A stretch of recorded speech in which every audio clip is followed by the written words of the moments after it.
Welcome back to our channel. നമ്മളെല്ലാവരും തന്നെ Munnar visit ചെയ്തിട്ടുണ്ടാവും. ഒരു പ്രാവശ്യമൊന്നുമല്ല, 2 പ്രാവശ്യത്തിൽ കൂടുതൽ വിസിറ്റ് ചെയ്തിട്ടുണ്ടാവും അല്ലേ?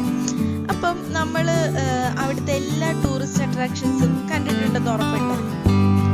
അങ്ങനെ കണ്ടിട്ടുണ്ടാവാൻ സാധ്യത വളരെ കുറവാണ്. കാരണം നമുക്ക് ഒറ്റ പോക്കിൽ അങ്ങനെ കവർ ചെയ്യാനായിട്ട് മിനിമം ഒരു 3-4 ഡേയ്സ് എങ്കിലും നിൽക്കേണ്ടി വരും. എന്നാലേ മൂന്നാറിലെ ഫുൾ അട്രാക്ഷൻസ് നമുക്ക് കണ്ടു തീർക്കാൻ പറ്റും.